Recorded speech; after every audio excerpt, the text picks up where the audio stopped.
So guys, takwa naman kami ngayon. Takwa. Takwa, tsaka ano yan, pre? Toge. Toge. Sana. Pinirito mo na ba? Salang na yung iba dyan. Ayan na. Ito, galunggong pre. Oh. Yun. Yun, no? Tsaka itong takwa. Budget meal, 50 pesos ulit. 50 pesos lang kami yan. Ayos na yan. Ayos na. Goods na. Ayan. Pagka-fried yan. Hiwa-hiwain na maliit, pre, no? Oo. Yung kalbungwa, no? Nag-iwa na ng takwa. Iwan na natin yan. Assistant cook natin. Yan na. Prepare na natin yan. Prepare na yan. Nagprito na tayo ng isda eh. Pinarito natin. Mapapasarap na naman yung lamon namin pa ni John John. Ay, salala. Diba, John John? Super. Na! Ito na. Ilagay na yung toge ni chef natin, no? Chef Kalbo. Ay! Ako. Sino magsasabi na 50 pesos, may ulam ka na. Oo. May pirito pang galonggong, may tokwa pa. Oo. Mura lang bilhin sa Cavite. Kala nyo, ha? Diskarte lang kailangan, ano? Diskarte lang, chef. Oo. Kaso nalulungkot kami kasi yung pinungan sa Cavite, nasa pa. Nasa huyo na. Nasa huyo. Okay, luwi mo na, chef. Leave it to the expert na yan. Lagyan natin ping. Sus! Ang tokwa. Okay, mo. Ay, ang pinirito. Ay, hala. Ping. Atay, mangyayari na naman ang hula nito mamaya. Sabi ko sa'yo eh. Sabi na eh. Ano yun mo? Luwin mo kasi. Alam mo naman tayo. Ah!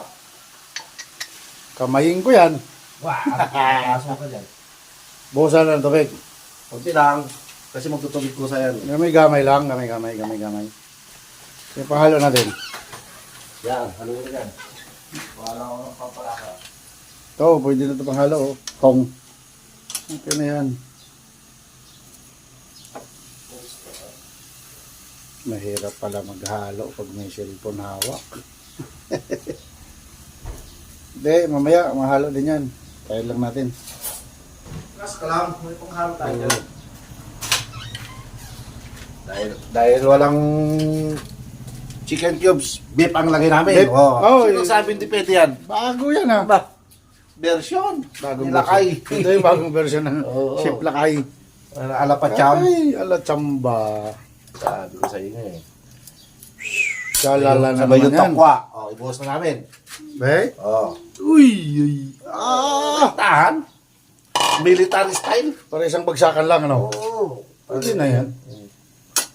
Sabi pagkulo. Luto na. Woo! Cut! Mamaya! Di, tulungan mo muna. Kasi magkaroon na ganyan na yun. Ah, sige lang. Pataw mo na. Sus! Tikmi na ba? Tikmi? Tikman mo. Tikmi nga, chef. Anong lasa? Nag-iima St. George. Ahu! Woo! Nangyari na naman ang ula sa tag 50 pesos, oh. Yan na yan, hintayin na lang natin. Oo, pakulo na lang yan. Pag kumulo na yan, goods na. Goods na. May pinirito na. Fried rice pa yung kanin namin. Yun, yun na. Fried rice nga pala. Hindi na masama.